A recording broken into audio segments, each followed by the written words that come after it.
The Bengals are 4-8. They're not going to the playoffs. What's one thing, the biggest thing, that we would change moving forward? Andrew and I will answer that and much, much more right now on Enter the Jungle.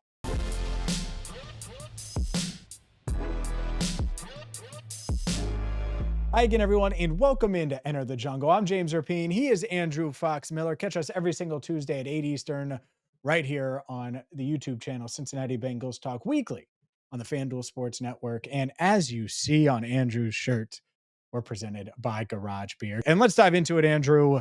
The one change we want to see from the Bengals this offseason. There are a lot of things that people are discussing, from the coaching staff and various coaches to players to front office. What's the one thing, if you were given a magic wand, that you would change about the Cincinnati Bengals franchise moving forward? Obviously it's not one of those things where I can just wish for unlimited wishes, right? Because we need unlimited wishes. You cannot do that. Limitless amount of need. No. Speaking of need, could we just fill need in free agency? Don't wait on the draft.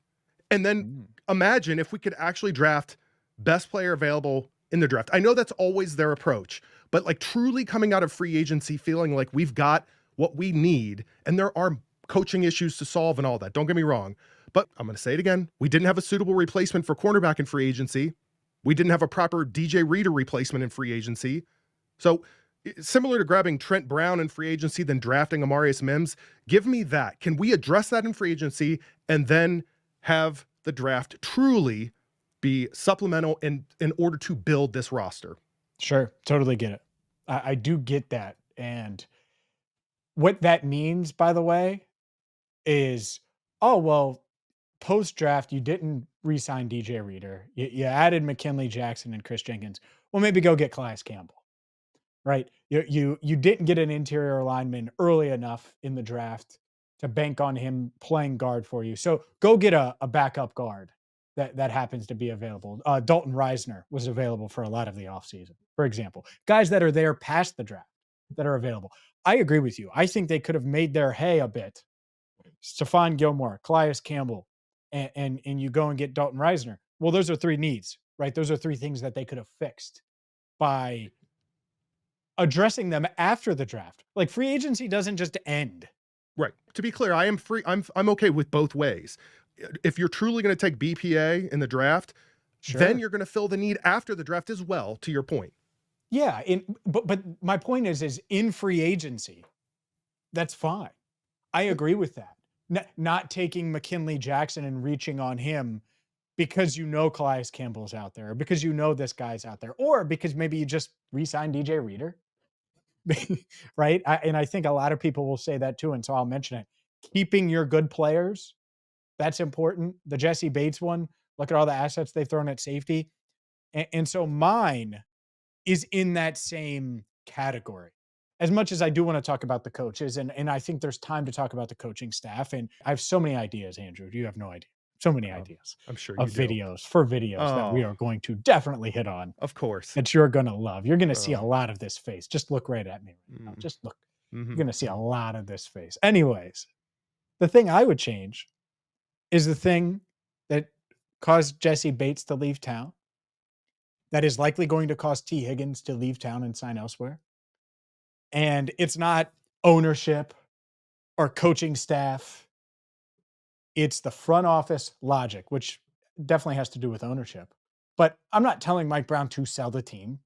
I'm not telling Duke Tobin, oh, you're fired, or Zach, get out here. No, the thing I want to change, and I'm begging them to change, is to be willing to give your good players guaranteed money past year one. Be willing to change the way you structure contracts, because the rest of the league does that now. Even a franchise like the Green Bay Packers, who had that old way of thinking for years. They went out and they got Xavier McKinney this past offseason. Top safety. He's got like 7 picks for them. When you do that, you allow yourself to go get a quality in a level, a tier of player, or to retain a tier of player that you're not going to be able to get otherwise. That's why Jamar Chase hasn't signed yet. Not because the Bengals didn't want him, not because Jamar didn't want to be here, because of the guaranteed money they weren't willing to offer him. T. Higgins, the reason he's unsigned, Guaranteed money, among other reasons, but certainly guaranteed money, huge. The reason Jesse Bates did not stay in Cincinnati is because he was not offered enough guaranteed money. And when you don't guarantee money past year one, and they've gotten by with this with DJ Reader and Trey Hendrickson and all of these guys, where it just gives the organization an extra level of protection. Well, players are going to find better deals elsewhere. They just are when they're high quality players. And so that's what I need them to change. They did it for Joe Burrow. They will do it for Jamar Chase. I promise you they will. They have no choice. Do it for other guys. Be willing to go year 2, year 3 guarantees for a guy like T. Higgins or a guy like Jesse Bates, because they're going to be here anyway, and they're likely going to perform at a high level. Homegrown guys or game-wrecking guys that you can bring in, you're going to have to get to guaranteed money in year 2, year 3, and I'm fine with that. They need to be fine with that. I agree with you. I would even be happy with them meeting your pitch halfway, keeping just a few key guys beyond just their quarterbacks who they love and beyond presumably Jamar Chase. You're sitting at the big kids table now. You're going to keep a franchise quarterback like Joe Burrow. Your ticket to that table, it's there. So what are you going to do with it? You got to deal. You got to be able to buy. You got to be able to move things. I'm tired of leaning on the draft. I'm tired of leaning on the short-term, bargain deals. Those can be exciting, but I think this season, if nothing else, is proof that sometimes it just doesn't pan out. And how many of these years can you afford to have happen like this with Joe Burrow? I mean, he's certainly in his prime, age and experience wise, or at least on the beginning side of his prime. He's got years of his prime left. That's going to go faster than you think. I know they know that, but I don't think that their strategy, to your point, is a reflection of that. And I don't know how quickly they can turn it around and change that mindset. And the other element here is just being more aggressive in general. Yes. And this is a bigger topic. And it could include the future of the coaching staff. It could include the way they operate in free agency, the way they operate at the trade deadline, the way they do things. You know me, you've seen me operate and I know fantasy leagues are different, but I'm always aggressive. I don't know how long that window is going to be. And so if you're the Bengals, you should view it that way to a degree. And I know it's not fantasy football, it's real football. I get that. But this long view approach, fine, don't give up every asset you have. But your mindset should always be on a Lombardi. It should always be on, all right, well, does this get us closer to winning a championship? Not, oh, well, this makes sense. It was this need, or maybe we'll retool around Zach, or maybe we'll do this. No. Is this the guy that's going to lead you to a championship? I can say yes with Joe. Not sure on Zach, not sure on Lou, not sure.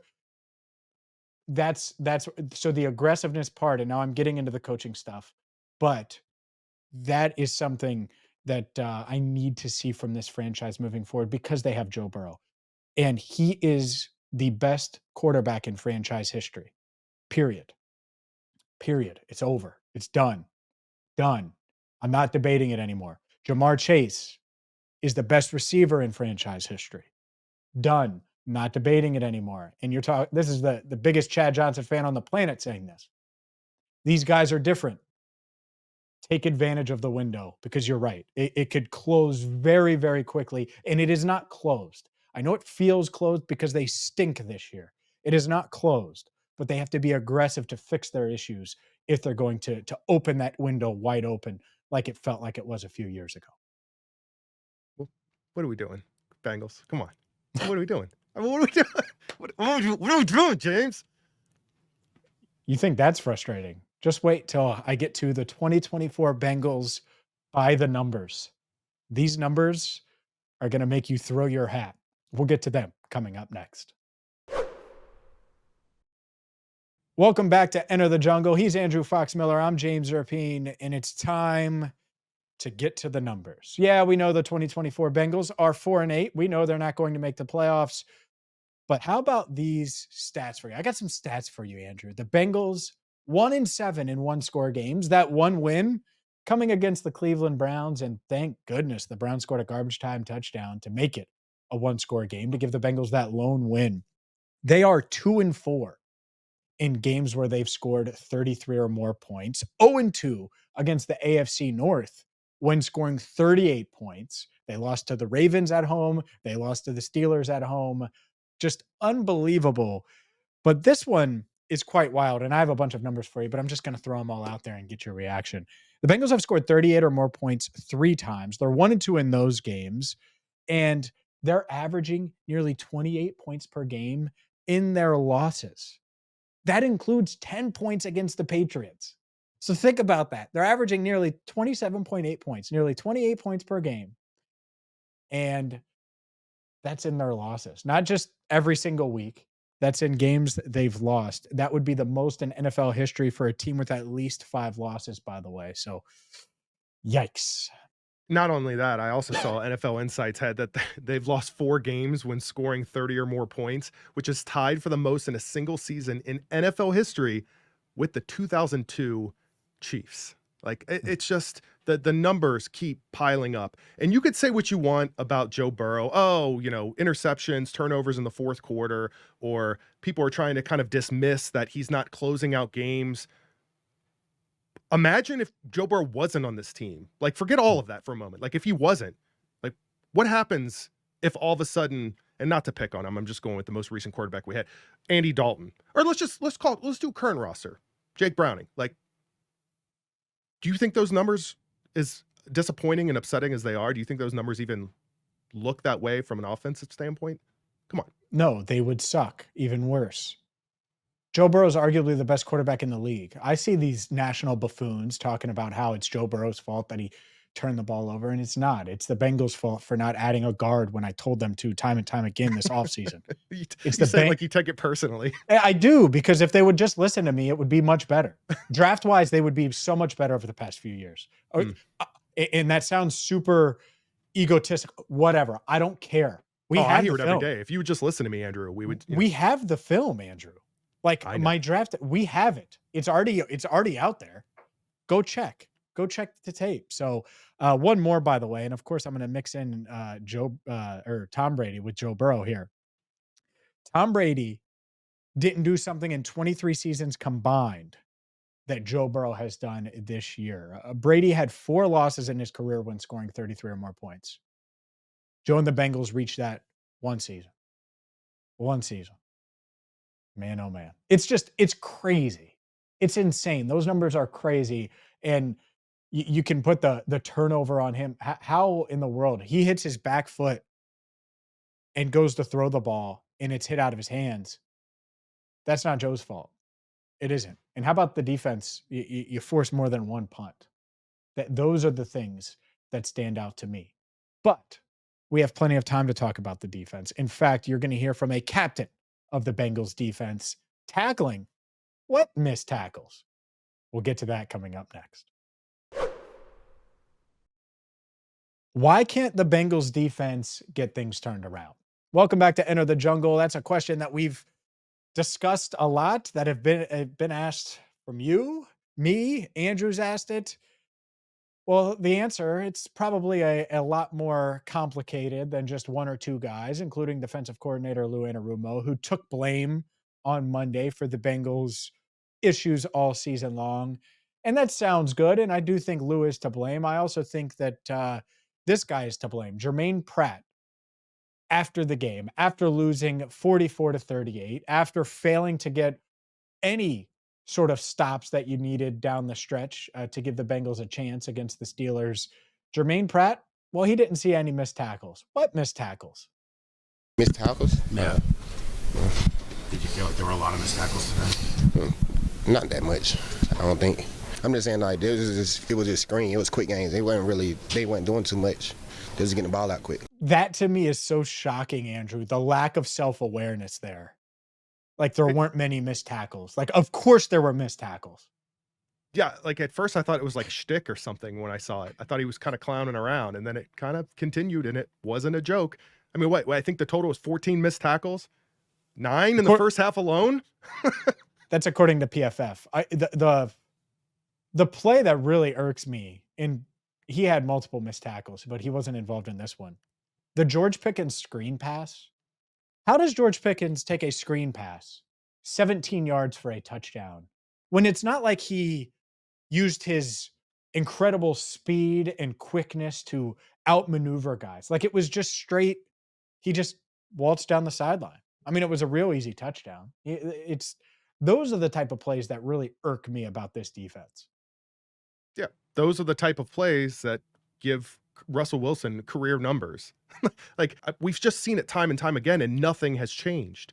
It doesn't feel like that, at least. And yeah, they didn't have Logan Wilson this game, but come on, that wasn't going to solve. That wasn't going to solve this. I mean, maybe instead of PFF's 14 missed tackles, maybe it would have been 12. I don't know, but nearly half of those missed tackles are probably from linebackers. So there's so many more issues beyond just linebacker play and even tackling. But man, the tackling is just getting tired at this point. I can't imagine 12 games into the season and it's still a topic. How is that possible? I just want this defense to do basic things right. Fundamentals.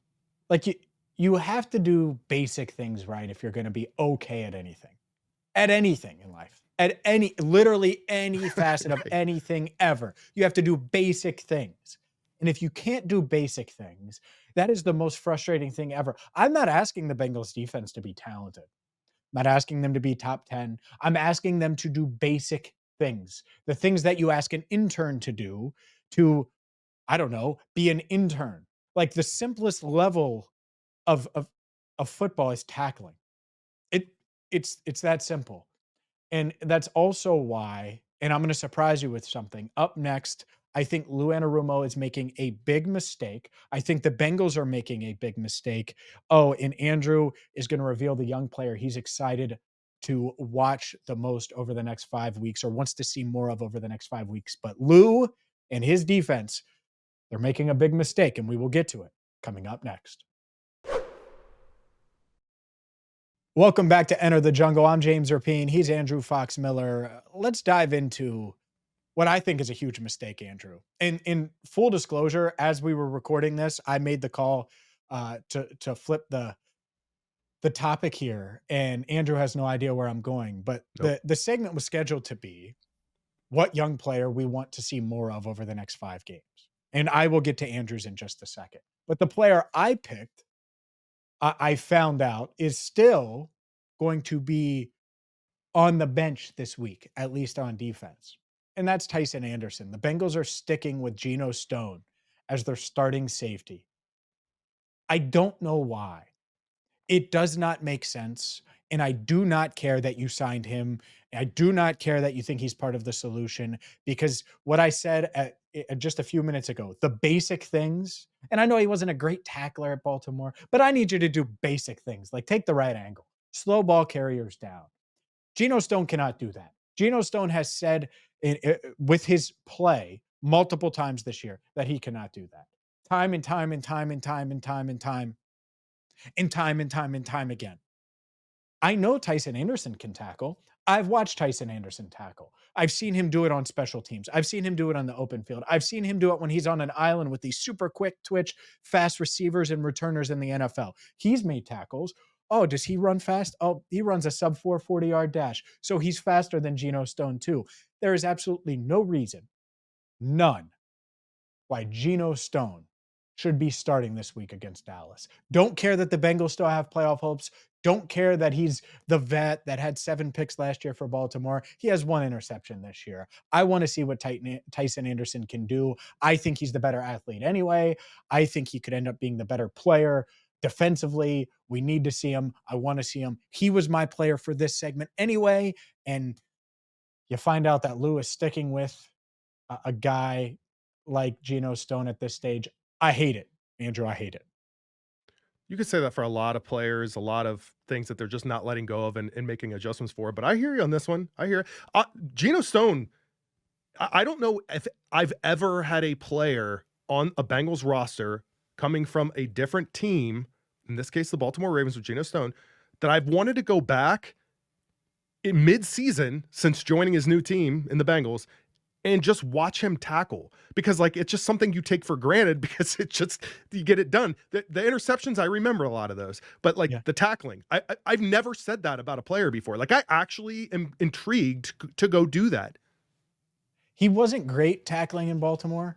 I don't need great. No. basic things. It would be like me not turning on the microphone. Yeah, right. You play safety in the NFL. You have to be able to tackle some. It's George Pickens. This isn't Derrick Henry. We're not asking you to do that. So that's what's frustrating to me. Who's your guy? Who's the guy you want to see more of over the next 5 weeks? I really wanted to talk defense, but I just feel like it's a slip. I mean, I'll go on and on defense. It would just be so hard to choose. There's a lot of overall needed there. So I think in the area of promise, I would love to see Matt Lee see a significant snap count moving forward. And what I mean by that is also moving some of the O-line around. Maybe we'll know what we actually really need this coming off season, whether it's free agency or the draft or free agency, which again, as we've said, continues on very well past the draft. So I would be interested in seeing that. Move those pieces around, see what Matt Lee can do for you. So you want to bench Kappa, I would imagine. Keep Ford at left guard, put Ted Karras at right guard. Is that what I'm fine with that. I'm fine with any combination, whatever gets them closer to understanding what it is they need in 2025 on that line and feel like they've got the identity figured out and it not be just, we'll grab this player because we think they're good, or we're going to grab this player out of the draft. Like, I want them to truly have an understanding of where their strengths and weaknesses are. They might know that now, but you haven't played Matt Lee enough, and I feel like you should if you really want to know what you've got in him heading into next season. Yeah, I think it's interesting. Ted Karras under contract for next year. So is Alex Kappa, destined to be a cap casualty. We'll see if that happens. Cordell Volson will be entering the final year of his rookie deal. Quody Ford will be a free agent. So that room could be changing. We'll see if we see a little bit more of Matt Lee. We're going to have you covered all season long. Win, lose, draw, doesn't matter. We have you covered every single Tuesday at 8 here on Enter the Jungle. So for Andrew Fox Miller and James Rapien, thank you so much for watching Enter the Jungle.